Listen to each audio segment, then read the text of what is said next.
I was asked to come here and speak about creation. And I only have 15 minutes. I see the counting already. And I can, in 15 minutes, I think I can touch only a rather janitorial branch of creation, which I call creativity. Creativity is how we cope with creation. While creation sometimes seems a bit ungraspable or even pointless, creativity is always meaningful. Say, for instance, in this picture, creation is what put that dog in that picture, and creativity is what make us see a chicken on his hindquarters. When you think about, creativity has a lot to do with causality too. When I was a teenager, I was a creator. I just did things. Then I became an adult and started knowing who I was and tried to maintain the persona. I became creative. It wasn't until I actually did a book and a retrospective exhibition that I could track exactly, it looks like all the crazy things that I had done, all my drinking, all my parties, they followed the straight line that brings me to the point that I'm talking to you at this moment. Well, it's actually true. The reason I'm talking to you right now is because I was born in Brazil. If I was born in Monterrey, probably I would be in Brazil.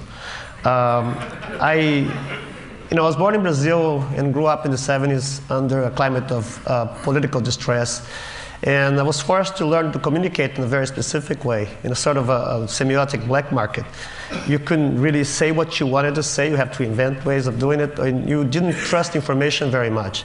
That led me to another step of why I'm here today is because I really liked media of all kinds. I was a media junkie. And eventually got involved with advertising. My first job in Brazil was actually to develop a way to improve the readability of billboards, and based on speed, angle of approach, and actually blocks of text. It was very good study and got me a job in an ad agency. And they also decided that I had to give me a very ugly plexiglass trophy for it. And another point why I'm here is that the day I went to pick up the plexiglass trophy, I rented a tuxedo for the first time in my life. Picked the thing, didn't have any friends. On my way out, I had to break a fight apart. Somebody was hitting somebody else with brass knuckles. They were in tuxedos and fighting, it was very ugly. And also, advertising people do that all the time. And well, what happened is, when I went back, was on my way back to my car, the guy who got hit decided to grab a gun, I don't know where he had a gun, and shoot the first person he decided to be his aggressor. The first person was wearing a tuxedo. It was me. Luckily, it wasn't fatal, as you can all see. And even more luckily, the guy said that he was sorry, and I bribed him for compensation money, otherwise I'd press charges. And that's how, with this money, I paid a ticket to come to the United States in 1983, and that's the basic reason I'm talking to you here today, because I got shot. Well, when I started working with my own work, I decided that I shouldn't do images. I took this very iconoclastic approach, because when I decided to go into advertising, I wanted to do I wanted to airbrush naked people on ice for whiskey commercials. That's what I really wanted to do.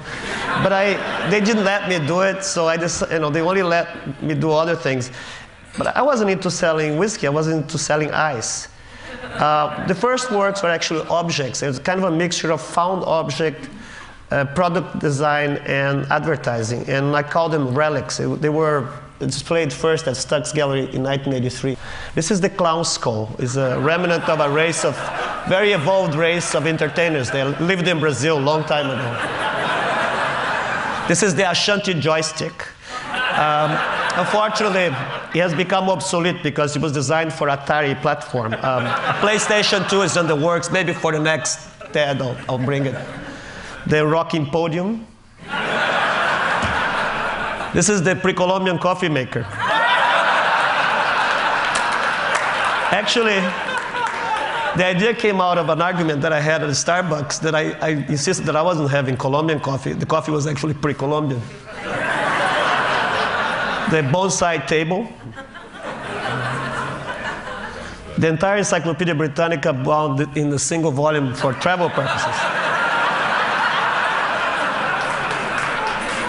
And half tombstone for people who are not dead yet. I'm sorry. I wanted to take that, into the realm of images, and I decided to make things that had the same identity conflicts. So I decided to work with clouds, because clouds can mean anything you want. But I wanted to work in a very low-tech way, so something that would mean at the same time a lump of cotton, a cloud, and Durer's praying hands, although this looks a lot more like Mickey Mouse's praying hands. But I was still, this is a kitty cloud.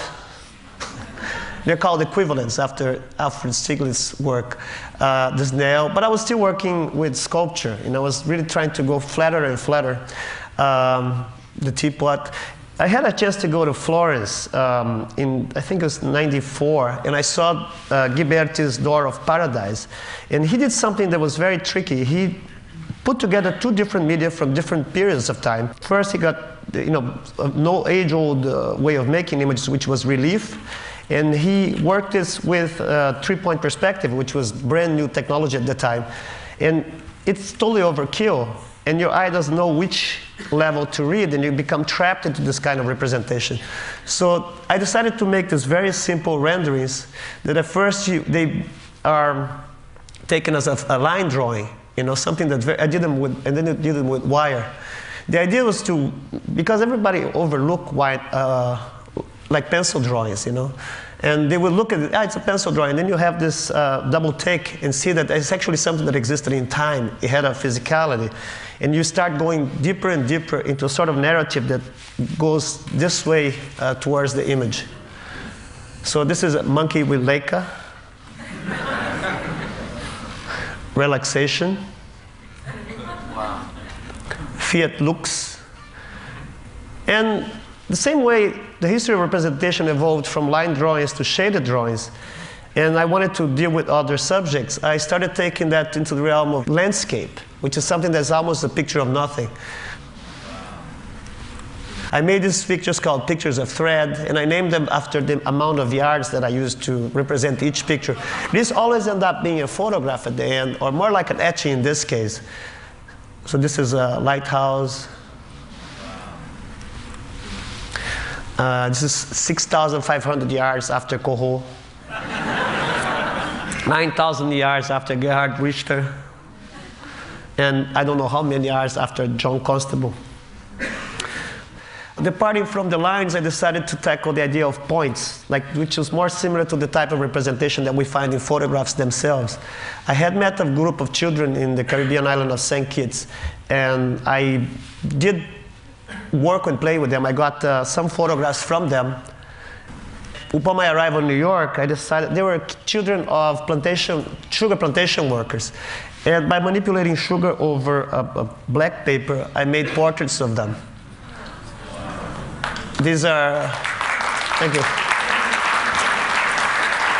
This is Valentina de Festas. It was just the name of the child with the little thing you get to know of somebody that you meet very briefly. Valicia. Jacinta. But another layer of representation was still introduced.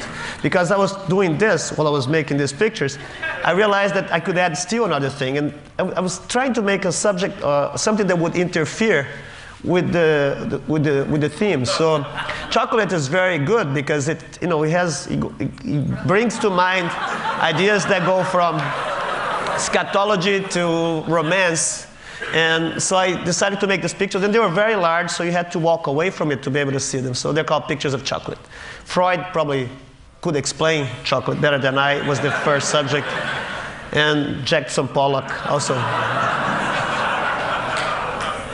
Pictures of crowds are particularly interesting because you go to that, you try to figure out the threshold with something that you identify very easily, like a face goes into becoming just a texture. Paparazzi. I used the dust of the Whitney Museum to render some of pieces of their collection. And I picked minimalist pieces because they're about specificity. And you render this with the most known specific material, which is dust itself. It has the skin particles of every single museum visitor. They do a DNA scan on this, they would come up with a great mailing list. This is Richard Serra.